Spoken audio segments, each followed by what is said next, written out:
Greetings! Again, welcome back. Thanks for watching. Hope you've enjoyed the videos so far. Kind of slow going, but you know, I'm meeting people, talking to people. Here's this guy. Just met him. He smells like shit. Let's be nice to him, though. Greetings. The man sniffles, wiping his nose on his sleeve, then opens his mouth to reveal blackened, rotten gums. Oh, sorry. Rotted. Not rotten. It's a little bit different. Stories for coins, Aurora. His breath reeks. It smells like the man has been keeping rotten meat stored inside his mouth. Stories for coin. Who are you? The man snorts, thick with phlegm. Names. Who you are. His head does a slight twitch every time he repeats himself. Names, dangerous. He glances at the ground and stirs the dirt with his foot. Dangerous? Knowing a name or being stuck with one bodes a mess of trouble. He looks back up at you. My name's a given name, not one asked for. Frequent. Once again you become conscious of his reeking breath and the smell of urine and feces that surrounds him. A given name.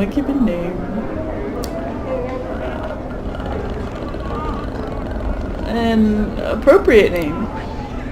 Not my true name. Requin mumbles on, his head twitching every time he says name. A true name is a dangerous thing, gives others power. He stares at you with his huge eyes and wags his finger. Keep your name secret. Keep it close. Never let it out. What do you mean? Names are like smells. Things can track you with them. Requin coughs, his eyes almost popping out of his skull as he does so. His cough seems to loosen his bowels, for he breaks wind loudly as if to accentuate his point. If someone knows a true name, it gives them power. He licks his lip. The power to hurt. I don't know my true name. My journal. Ooh! Sorry, I got excited. Requin's eyes widen. Seeing his eyeballs bulge even larger makes you uneasy. Then you are blessed. Remain nameless, and you shall be as a spirit on the plains, untraceable, untrackable, unseen, undiscovered. He smacks his gums wetly. A name chosen, a name given. It allows others to find you and hurt you. Have you been hurt? Requin gives a twitching nod and scratches himself. Let my name slip once. Only once. His eyes film over as if the memory is painful, and then glances at you uneasily. Tell you the story, I can, I will. But 3 coppers must I see. His face splits into a smile as he says the word coppers, and his reeking breath hits you like a hammer. I thought for a second his face was gonna rip open, like, you know, all these people that are not humanly, and, okay. Glad his face didn't really split open. Lie. I don't have that much with me. I had some questions, though. Questions. Requin hunches over, regarding you warily with his huge eyes. Answers. What happened to you? He doesn't. Very well. Maybe he can tell me if I ask him other stuff. What happened to you? Oh wait, I think I just asked him. Alright, fine. Requin gets into a stance. Looks left, looks right, then faces you. His face clenches. Then with a grunt he breaks wind again. The smell nearly levels you, but he takes no notice. Cursed I! Walk to the wards in splendor. He stands up stiffly, nose high in the air. He saunters back and forth, nodding to invisible passers-by. Updated my journal. Requin freezes, his arms akimbo. Crossed paths with the crossed one. Had the look of a pumpkin on his seeds. Curses. Requin then thrusts his belly out so as to appear fat, slicks back his hair with his filthy palms so he looks almost bald, and begins drumming his fingers on his fat belly. Then he walks about, circling the spot where his stuffy upper-class persona used to be. All a jumble with curses this was. With a sneer and a careless gesture, Requin tosses invisible curse at the stuffy persona. Knew my name, let it slip, I had. All it took it all. He stiffens up again, inhaling deeply and resuming his upper-class persona. The persona suddenly crumples, and Requin breaks wind violently, then exhales, filling the air with his foul, reeking breath.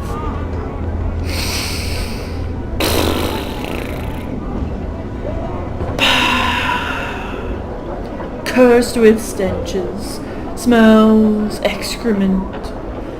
Came here to tell tales, all good for you, all good for now. Now Requind is the name, given name, given name. I see.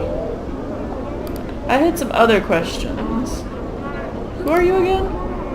He snorts a phlegm. Names are dangerous. Okay, never mind. Oh wait, no, I wanted to say more to him. Ah, damn it! Did I lose my, the fact that I had paid him some money? He spots you as you approach, bobbing his head eagerly, staring at you with his huge eyes. As you near him, you are again struck by the smell of urine and feces that surrounds him.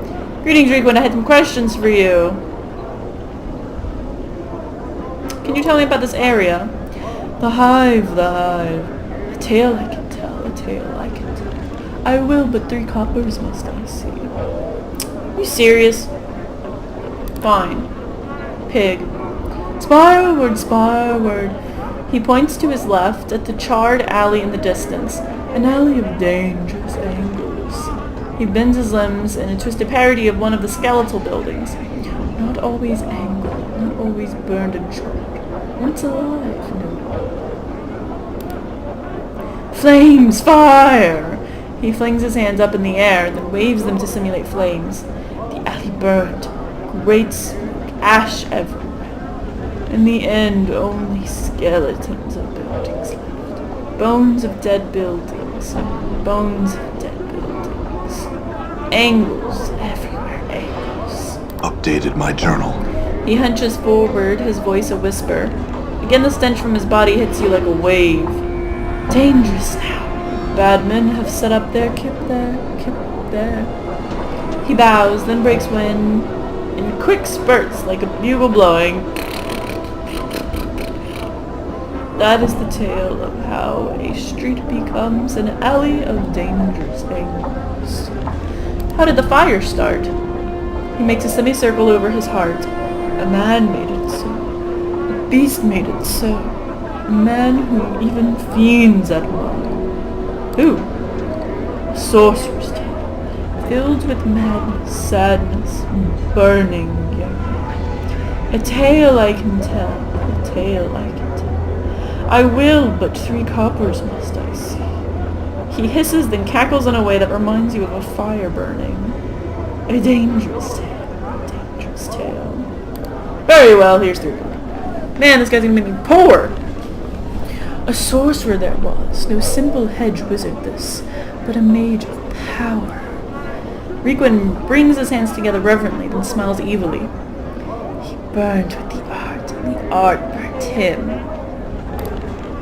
The name given him was Ignis, name respected, then feared, then hated, then punished. Requin gives a rattling wheeze, then claws the air and hisses, apparently imitating Ignis. Taught by one of the last great magi, Ignis was, and as an apprentice, Ignis learned much, and nothing at the same time. Requin shakes his head sadly. In his heart, his cold heart, a fire blazed. It burnt, and it hungered. Requin claws at his chest as if in pain. As is hungered, Ignis hungered. It was his wish to see the plains burn. In the night, Requin hunches down and begins to slowly stalk in the direction of the alley, a mad grin on his face. Ignis came to the alley that was to be the alley of angels, and the fire in his eyes, the fire in his heart, both he let out. Requin points at the alley, then flings his arms in the air, silently screaming and laughing at the same time. Flesh ran like wax, people like candles, and Ignis laughed. Requin crumples to the ground, his body racked with imagined pain. An evil was done, and forgotten not. Forgotten not. He stands up, then hunches over, looks left, looks right, then starts mumbling as if secretly in a conference with someone. Something was to be done. Done. He stands up stiffly, his face resolute. A punishment was decided. All the hedge wizards, midwives, rune tellers, copper-pinching witches, all manner of magelings, they came. All, even those with the smallest trace of the art, to punish Ignis. Separately, they were flies. He makes a buzzing noise between his rotting gums. Together, dangerous. Dangerous. He hums, then raises his hands. God Ignis granted his wish. He swirls his hands as if casting a spell. He wished to burn. They granted it, using his own desire to fuel the casting. They made his body a door to the plane of fire. They intended to kill him. Kill him. Updated my journal. Failed. Failed. Reekwind breaks wind again, as if to accentuate the failure of the wizards. Ignis lived. Ignis lived. Only slept. Blanket of flames. Flames. Turned in his sleep as he burned. Never happier. Never happier. He shuts his eyes, wraps his arms around himself and turns slowly. Burning. Ever burning. His eyes suddenly snap open. One day he will wake, and then the plains shall burn. An unfortunate tale. I had some other questions for you. He's so bad at, I mean, what kind of a transition is that? What a sad story. So anyway, do you know where I can find Farid? Reekwind suddenly hunches over and leers at you. He walks around you for a moment, dragging his leg as a flame. A king! Noble tale, a noble tale. A tale I can tell, but 3 coppers must I see. Ah, very well.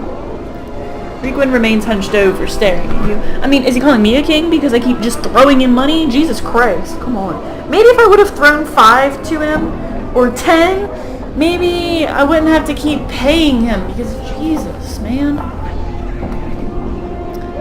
Once a man of respect, there was. A man of goals and position. All became nothing. Nothing. Turned to air. Reekwind squints, then breaks wind, filling the air with a gut-churning smell. Turn to air and stink. A liar, a cheater, a man who twisted law, Faradise. He suddenly stops. Oh, sorry. He hunches over as if writing at a desk. He writes for a moment, then suddenly stops, afraid.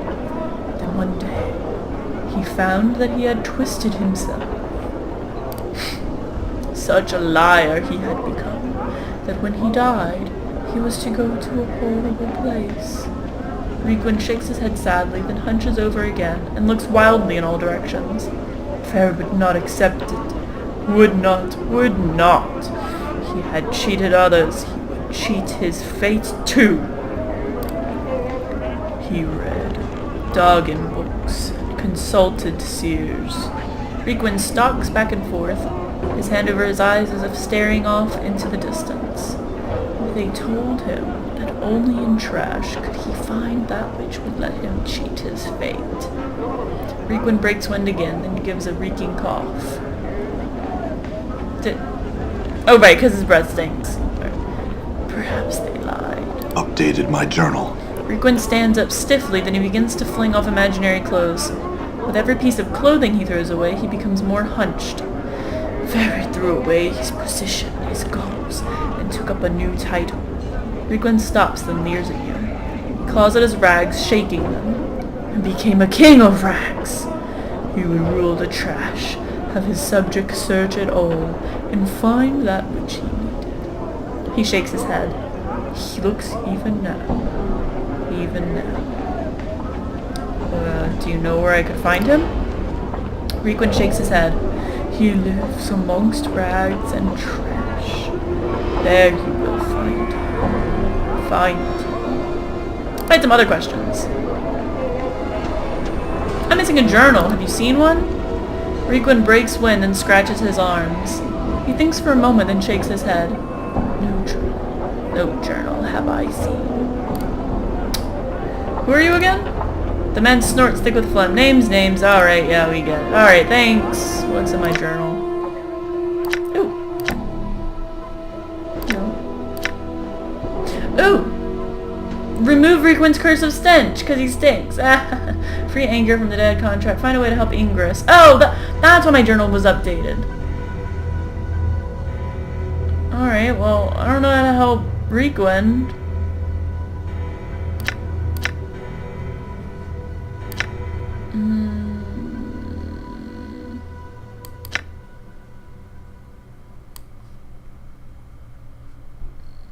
I met a diseased storyteller in the hive, a foul-smelling man by the name of Requin. When I spoke to him, he warned me of the danger of names, saying that when you carry a name, that it somehow allows you to be tracked, seen, hunted. For some reason, that thought chilled me. Is that why I'm nameless? Requin told me he wasn't always the smelly wreck he's become. Apparently, he crossed paths with someone who didn't take kindly to him, and he was cursed as a result. Apparently, because the curse thrower knew Requin's real name, he was able to make the curse stick, and Requin has been suffering ever since. Judging from Requin's description, the curse thrower was some fat, balding man who had the look of a pumpkin about him, which presumably means he favors dressing in orange. He's presumably in one of the upper wards where Requin once lived. Oh. Requin told me a story of the Alley of the Dangerous Angles, the alleyway near where he set up Kip. He told me it used to be a street, but a great fire raged through it one night, setting the buildings and people aflame, leaving just the skeletal frames of the houses and their residents. The broken timbers of the old burnt buildings are what give the alley its name. Apparently several groups of thugs have now taken up residence there.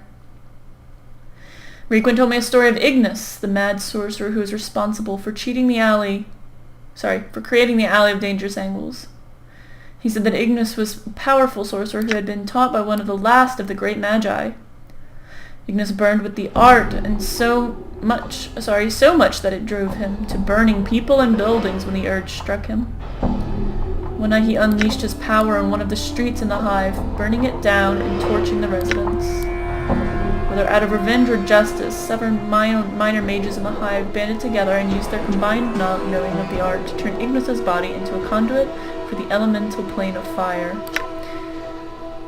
They hoped the pain would kill him. It didn't. Apparently, it just caused Ignis to enter a deep sleep. Requin told me the story of Farad.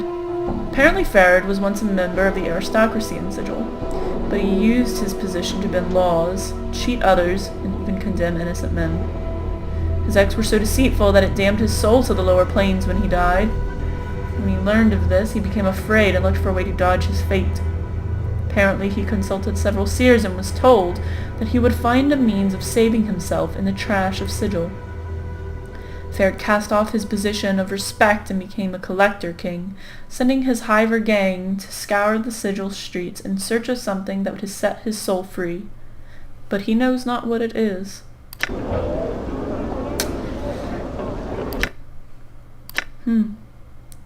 Well, I'll have to cut this video short, but I'm intrigued. And I may even stop exploring for a little bit and go do some of these quests, because they're kind of racking up, and I'm wondering if the idea of this game is not... oh, what the hell? Where did this guy come from? I wonder if maybe the exploration is not quite necessary. Maybe I can go and get some quests and some more experience. Maybe they'll help me explore. Maybe I won't have to pay this stupid guy for his stupid information. All of his stories. Alright. Anyway. thanks for watching. Hope you enjoyed. Hope my screaming and whispering made it clearly through the microphone this time. Let me know, leave comments if you want, if I'm doing something horrible that it seems like I don't know what I'm doing, which I don't think I am quite yet, because I'm not really doing anything but talking. But if there's a way to like get out of paying people, feel free to leave me a comment telling me how to get out of paying people this stuff. Alright, see you next time.